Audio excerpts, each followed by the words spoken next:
manifestation of Jalandhar.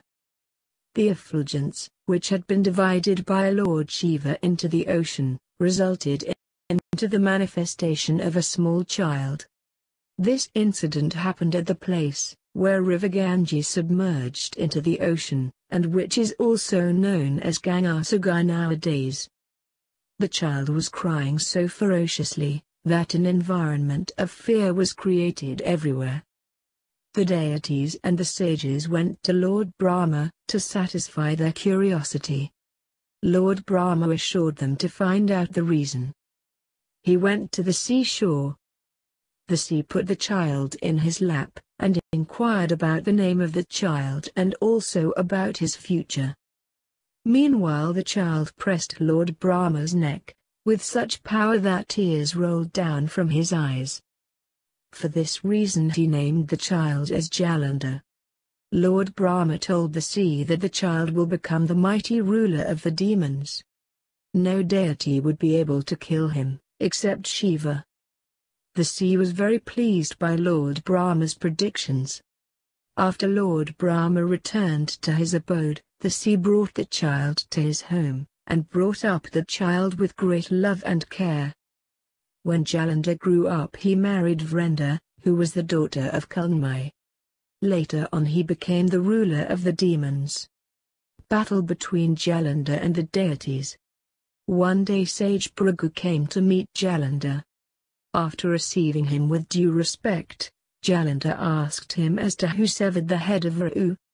Sage Phrigu then told him about Hiranyakashipu, who was the maternal uncle of Rahu.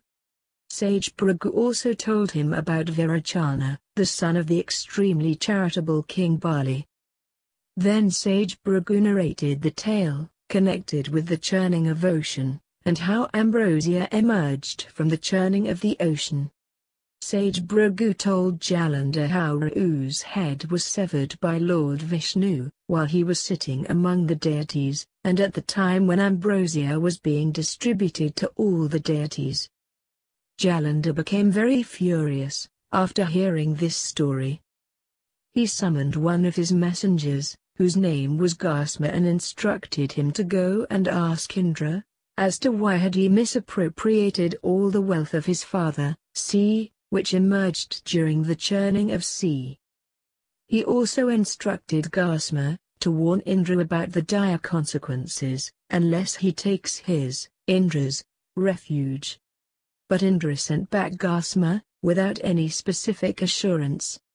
This action of Indra made Jalandhar more angry than before. He collected his army and attacked Indra. A fierce battle was fought between his army and the army of the deities. Many warriors got killed from both the sides. Shukracharya, the guru of the deities, brought back the dead warriors from the demon side back to life by his Marita Sanjivani Vidya. Similarly, sage Brihaspati brought back the dead warriors from the deities' side back to life with the help of medicinal herbs. When Shukracharya saw that, sage Brihaspati too was successfully making the dead deities alive, he instructed Jalandhar to submerge the Drongiri mountain into the sea, so that it becomes impossible for Brihaspati to get the medicinal herbs by the help of which he made the dead deities alive. Jalandhar obeyed the command of Shukracharya, and by lifting the Drongiri mountain submerged it into the sea. The deities became demoralized, and fled from the battlefield. Jalandhar captured Indrapuri. The terrified deities took the refuge of Lord Vishnu, and sought his help. Lord Vishnu gave a patient hearing, and agreed to help them, but there was a hitch. His consort goddess Lakshmi considered Jalandhar as her brother, because both of them originated from the sea. She instructed Lord Vishnu against killing Jalandhar. Lord Vishnu promised to her that he won't kill Jalandhar. After giving his word to goddess Lakshmi, he went to fight a battle with Jalandhar. A fierce battle was fought between both of them, which remained indecisive till the end. Lord Vishnu became very much impressed by the valiance of Jalandhar and asked him to demand any boon he liked. Jalandhar requested him to make his dwelling in the Kshisagar, the abode of Jalandhar, along with his sister, Lakshmi. Lord Vishnu agreed to fulfill his wish and started living in the Kshisagar along with his consort Lakshmi. Being undefeated by Lord Vishnu himself, Jalandhar became the ruler of all the three worlds. All his subjects were satisfied by his just and virtuous rule, except the deities. The deities now eulogized Lord Shiva to seek his help in defeating Jalandhar. According to the wish of Lord Shiva, sage Narada came to meet the deities. The deities narrated their woeful tales to him. Feeling pity on their condition, he was accorded a grand reception by Jalandhar which pleased him very much.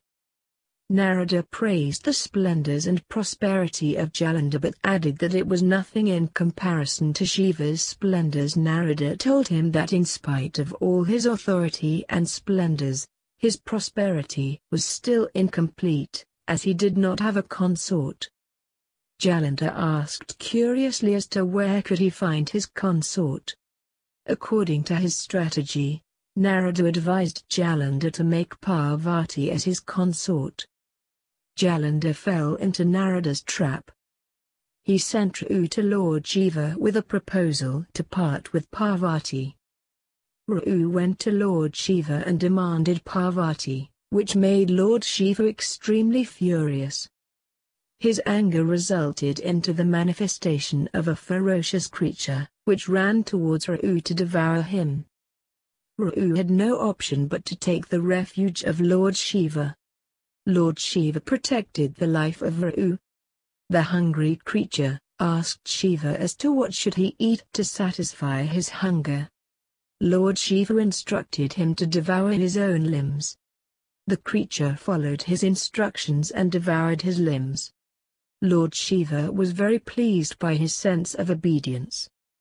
He named that creature of his palace. He also blessed him, saying that he too would be worshipped along with him, Shiva.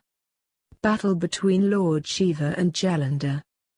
Rao went back to Jalandhar and narrated the whole story to him. Jalandhar then attacked Kailash mountain with his huge army.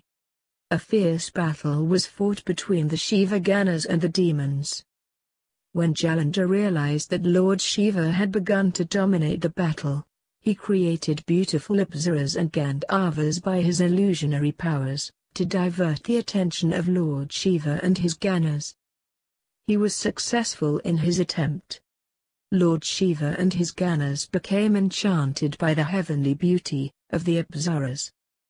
They stopped fighting and started watching their dance and music. Meanwhile Jalandhar went to Parvati in the guise of Lord Shiva but was recognized by her. Being enchanted by the beauty of goddess Parvati, he looked at her with his evil intentions, but was immobilized by her wrath. Mother Parvati then went to Lord Vishnu and narrated the whole story.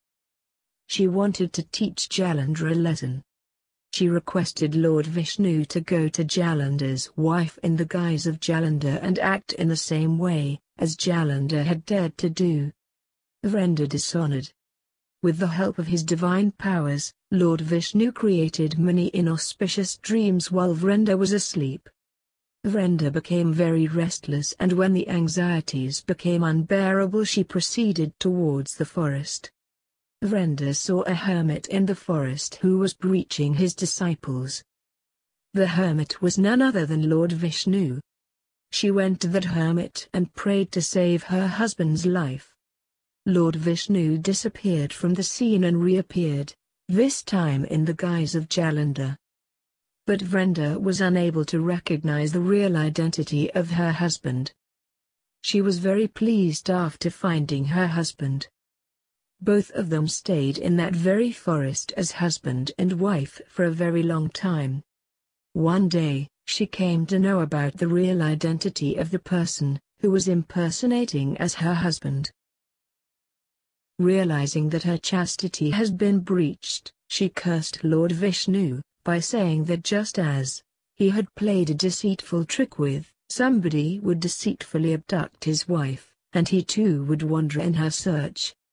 After cursing Lord Vishnu, Vrenda embraced death by entering into the fire. Killing of Jalandhar.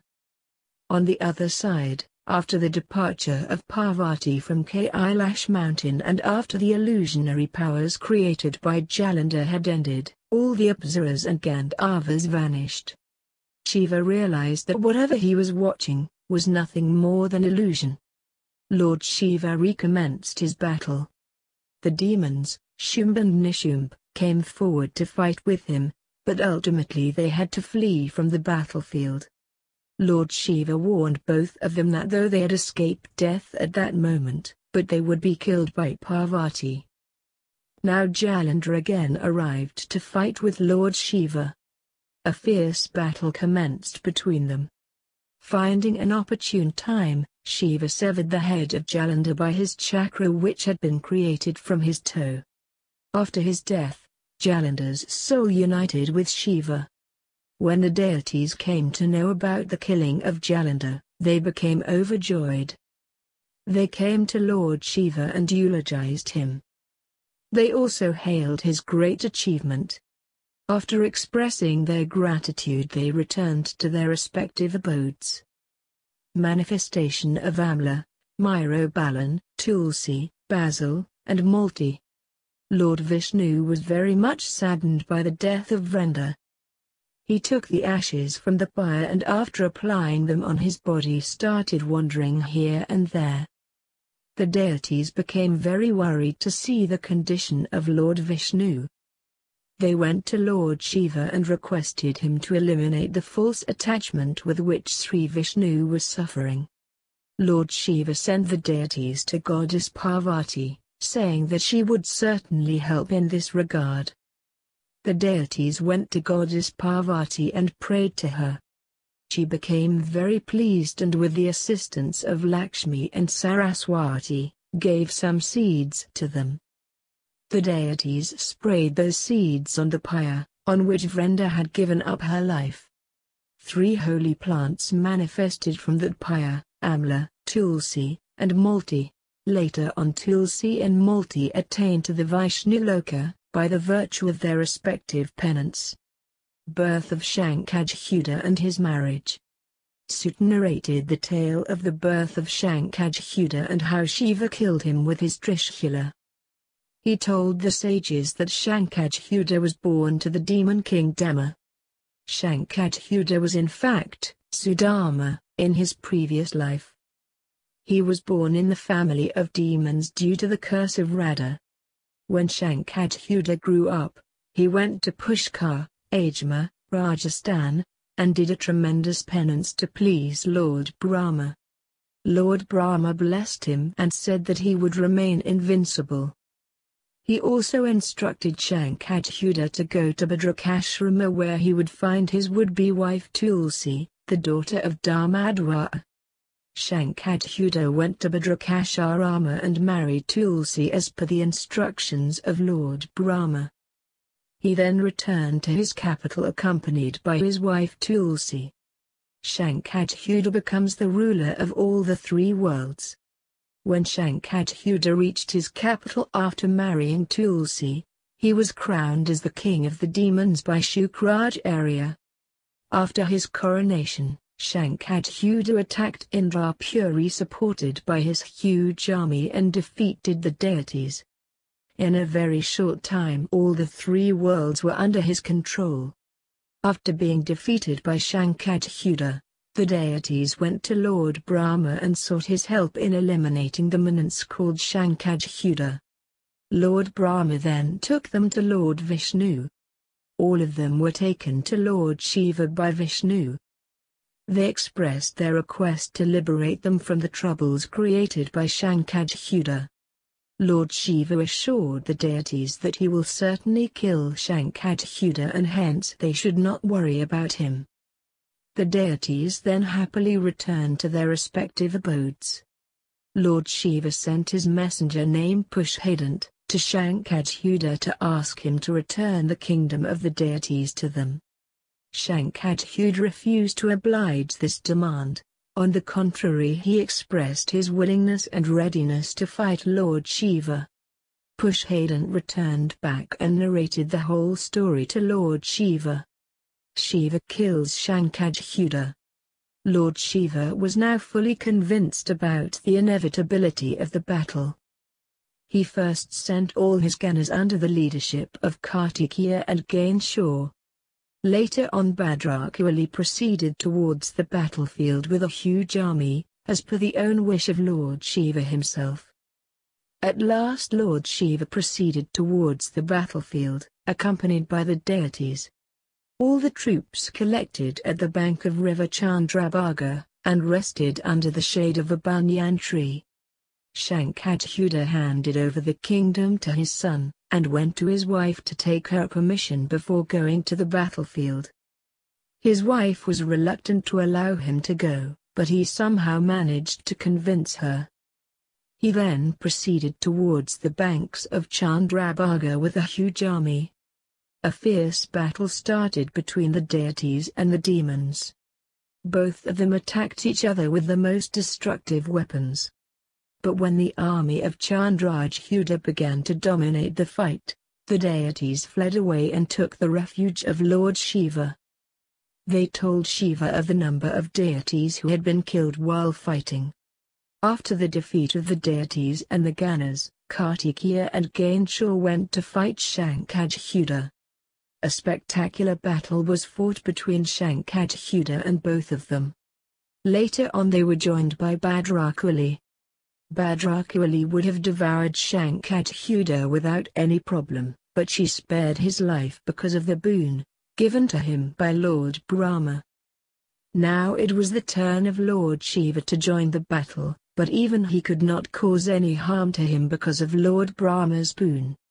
While a tremendous battle was being fought between Lord Shiva and Shankhachuta, Lord Vishnu appeared and demanded the armor from Shankhachuta, which he had put on, his body in the guise of a Brahmin. Shankhachuta gave his armor to him without any kind of suspicion. Lord Vishnu then went to Shankachuta's wife in the guise of her husband, that is Shankhachuta. He destroyed the chastity of Tulsi, Shankachuta's wife. Shankhachuta derived his power from the chastity of his wife, and it vanished the moment her chastity was destroyed. Bhadrakali was creating havoc in the army of Shankhachuta. Shankhachuta became very furious and attacked Shiva. Shiva repulsed his assault and attacked him with his Trishul. Shankhachuta, who had become powerless, was killed instantaneously. The deities were very pleased at the death of Shankhachuta. After worshipping Lord Shiva, they went back to their respective abodes. Tulsi curses Lord Vishnu. After being instructed by goddess Parvati, Lord Vishnu had gone to Tulsi in the guise of her husband, Shankhachuta, so that the breach of Tulsi chastity could help Lord Shiva to kill Shankhachuta, who derived his power from Tulsi's chastity and virtuosity. Initially Tulsi could not recognize Lord Vishnu. She was extremely joyous at his arrival. But very soon she was able to realize the real identity of Lord Vishnu, who had disguised himself as her husband. She became very angry and cursed Lord Vishnu to become a stone. She was crying unconsolably. Lord Vishnu contemplated on Shiva, as a result of which he appeared. Lord Shiva blessed Tulsi that she would become the beloved of Lord Vishnu.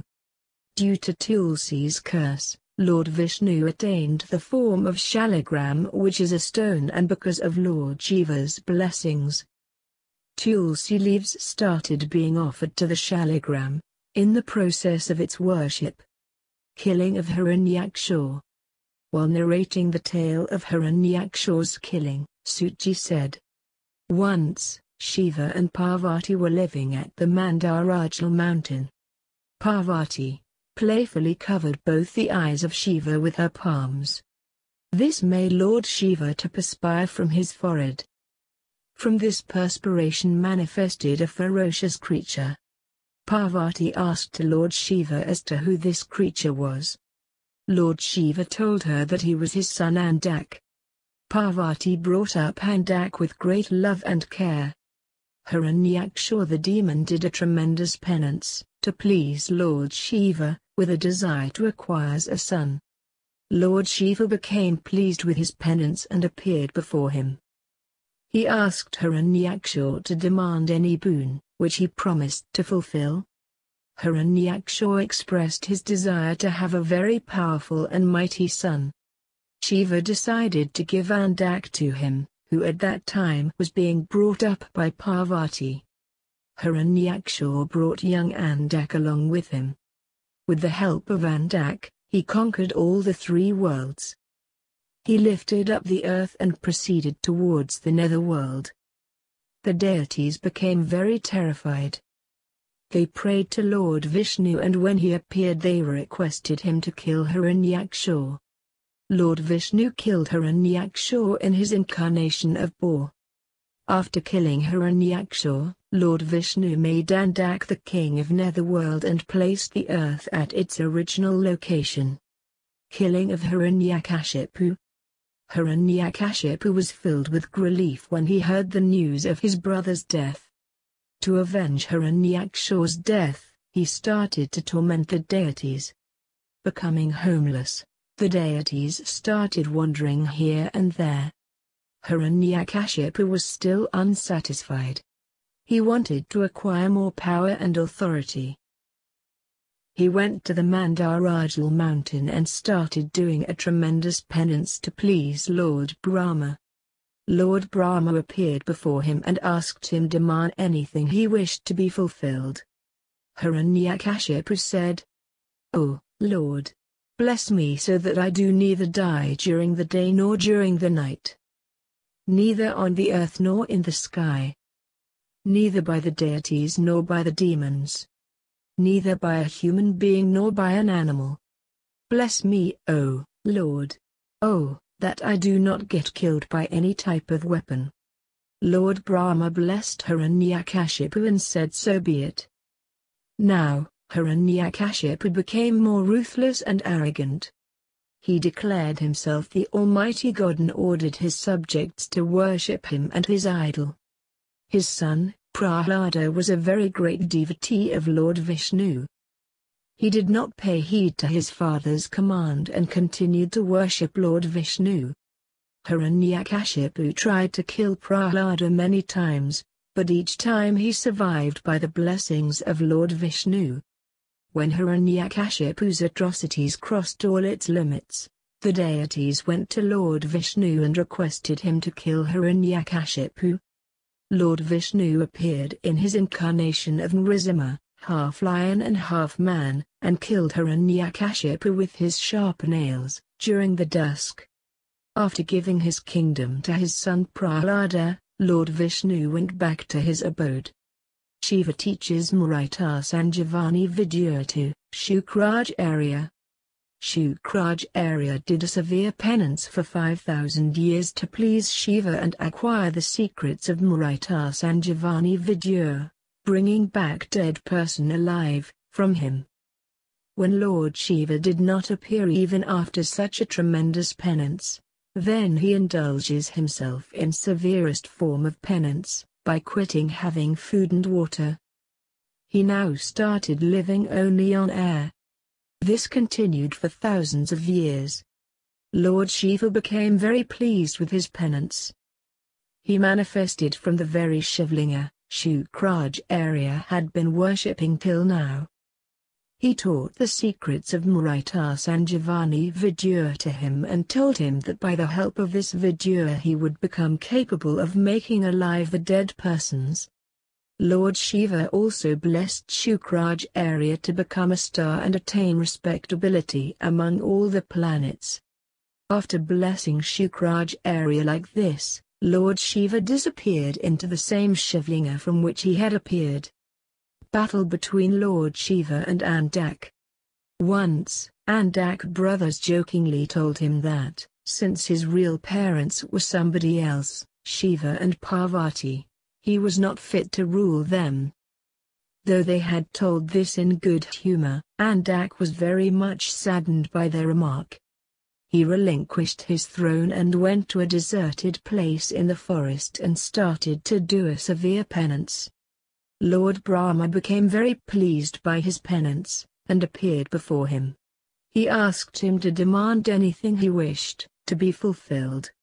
Andak said, "I only long for the love and affection of my brothers. O Lord, bless me so that nobody should be able to kill me except Lord Shiva." Lord Brahma blessed him and said, "So be it." Andak returned to his kingdom, and with the cooperation of his brothers like Prahlada etc. he brought even the deities under his control. But drunk with power he became very arrogant and started tormenting all the creatures. He did not show any respect to the Vedas, Brahmin and the deities. Andak had become so arrogant that once he even dared to dishonor his own mother, Parvati, who at that time was living at the Mandarajal mountain. Shiva became very furious with him. Andak attacked Shiva with his huge army. Lord Shiva sent his numerous Ganas to fight him, but all of them were killed by Andak. When Lord Shiva got the news of the arrival of Andak with his army, he sent Lord Vishnu and his remaining Ganas to fight him. He himself went to perform his austerity named Pashhupat. The deities fought with Andak for 1,000 years. Meanwhile Lord Shiva returned after completing his Pashhupat Vrata and joined them. Seeing Lord Shiva in front of him, Andak became furious and attacked him ferociously. His companion, whose name was Vedas, devoured all the deities. The demons who had been killed in the battle were brought back to life by Shukracharya. Lord Shiva became very angry and swallowed Shukracharya. He also extracted the deities from the stomach of Vedas who had been swallowed by him earlier.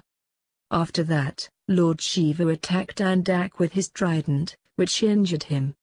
But from each drop of his blood which fell on the ground, manifested thousands of demons who resembled Andak.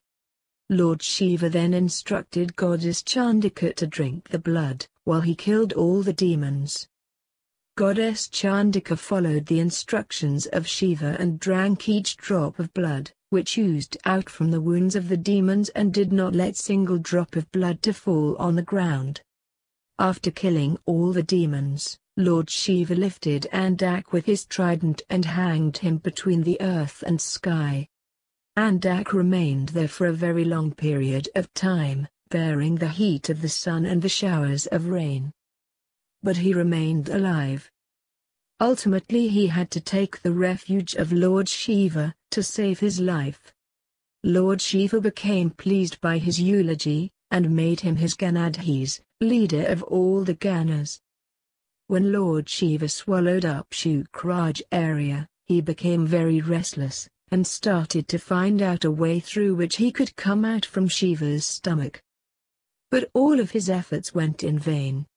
Finding no other option, he started to chant the name of Lord Shiva. His chantings continued for 100 years. By the blessings of Shiva, he came out from Shiva's stomach, through the ejaculated semen. After coming out, Shukracharya eulogized Lord Shiva. Shiva became pleased with him and showered him with affection just like his own son. After being blessed, Shukracharya went and rejoined the army of the demons. Killing of Gajasur. Goddess Durga had killed the demon Mahishasur, who used to torment the deities. Gajasur was the son of Mahishasur. To avenge his father's death, Gajasur did the tremendous penance to please Lord Brahma. Lord Brahma appeared before him and asked him to demand any boon. Gajasur said, "Oh, Lord, even a Jitendraya, one who has full control over his senses, should not be able to kill me." Lord Brahma blessed him by saying, "So be it." Gradually, Gajasur's atrocities crossed all limits. He became the lord of all the three worlds. he forced even the deities to worship him. He used to torment the Brahmins and the other religious people. One day Gajasur arrived at Kashi and started tormenting the people living over there. The deities came to Lord Shiva and requested him to rescue Kashi by killing Gajasur. Lord Shiva came to Kashi and fought a battle with Gajasur. He killed Gajasur with this trident. At the time of his death, Gajasur eulogized Lord Shiva, and requested him to put his, Gajasur's, skin on his, Shiva's, body. Lord Shiva agreed to fulfill his wish. At the spot where Gajasur was killed, a famous Shivlinga by the name of Kritivaswar was constructed as per the wish of Lord Shiva. Killing of Nirhadatya. Diti was filled with relief when she came to know about her son's, Hiranyaksha, death, who was killed by Lord Vishnu. Nirhadatya, who was the maternal uncle of Prahlada, consoled her and promised to avenge the death of Hiranyaksha. He thought to destroy the Vedic religion. According to him, the deities derived their strength and power from this very Vedic religion. He planned to eliminate the priestly class, Brahmins, so that the chances of yajas being performed becomes extinct, and the deities were starved to such an extent that they became weak and powerless.